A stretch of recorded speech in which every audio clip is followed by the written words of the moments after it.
C'est au siège européen de Kia, à Francfort, que nous avons pu découvrir l'Evis en avant-première.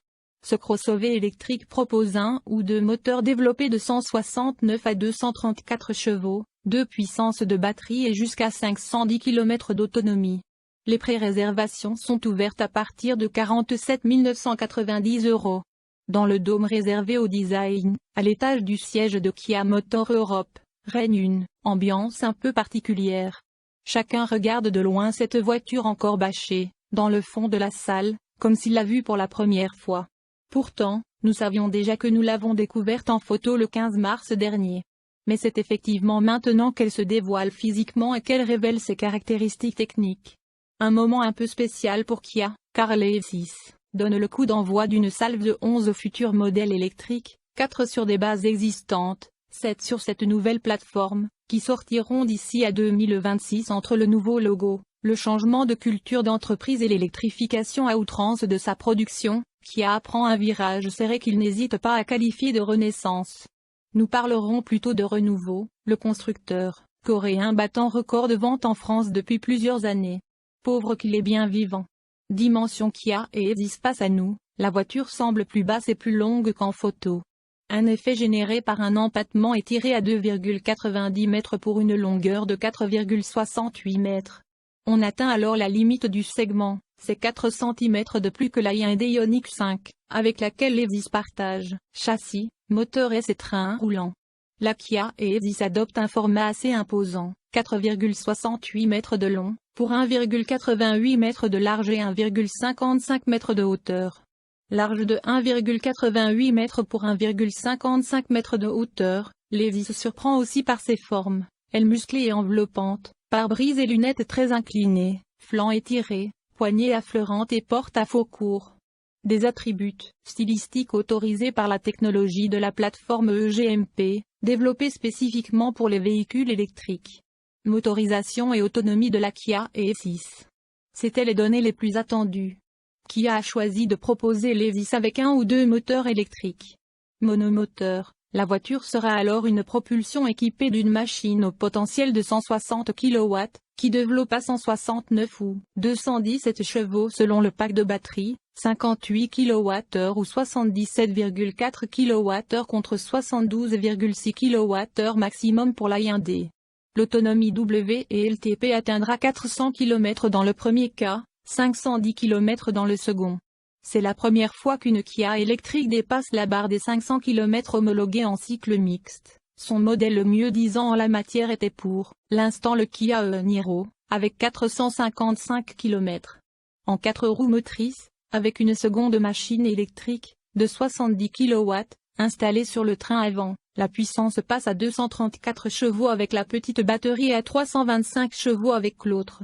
Dans ce cas, l'autonomie théorique atteindra respectivement 380 km et 490 km. L'Evis adopte une lunette très inclinée et des feux inversés. La signature lumineuse parcourt toute la largeur de la voiture. La version EGT de la Kia Evis conserve les mêmes boucliers que la GT Line, mais offre une puissance de 584 chevaux. Son prix débute à 66 990. L'Evis sera disponible en 3 versions, standard, GT Line, qui adopte des boucliers spécifiques mais des motorisations identiques, et EGT, qui sera équipé de moteurs de 160 kW et 270 kW pour une puissance cumulée de 584 chevaux.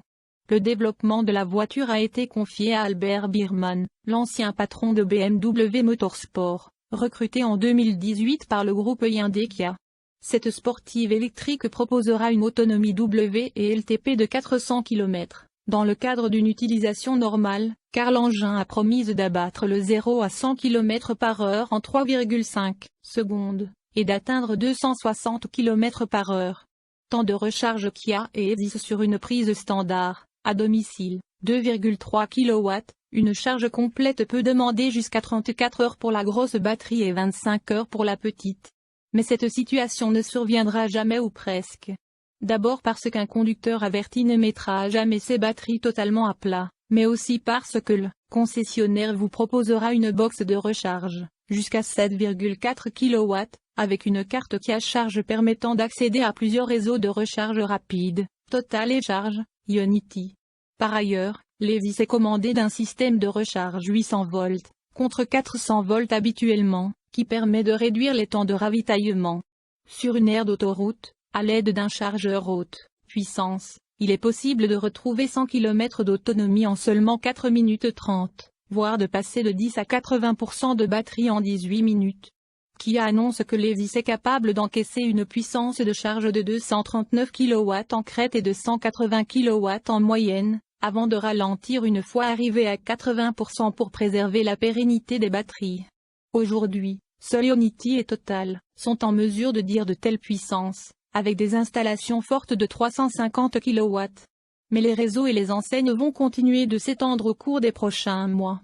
À bord de la Kia EV, le modèle mis à notre disposition était un exemplaire prototype. Cela signifie que son système d'infodivertissement, porté par deux écrans de 12,3 qui composent une dalle légèrement incurvée, n'était pas totalement opérationnel. Certains plastiques, comme ceux des montants de pare-brise, n'étaient pas non plus définitifs.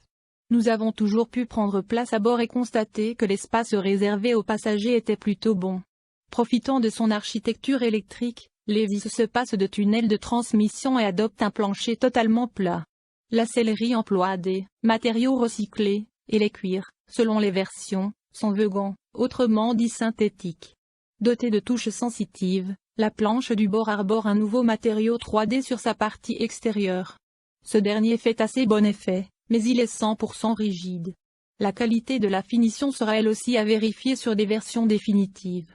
Enfin, plusieurs matériaux font appel à des plastiques recyclés, plus d'une centaine de bouteilles par voiture, nous a-t-on précisé. Le poste de conduite appelle à la douceur, le volant à jantes épaisses et surprenantes. La Kia EV s'invite au voyage et affiche un genre nouveau. Deux écrans de 12,3 pouces composant la pièce maîtresse de la planche de bord. L'espace est bon, la fonctionnalité semble aboutie. À l'arrière, il convient de courber l'échine pour accéder à la banquette, dotée d'une modularité classique en 60-40. Mais la garde ou toit reste suffisante pour les personnes jusqu'à au moins 1,85 m. Il n'y a pas de tunnel central, ce qui permet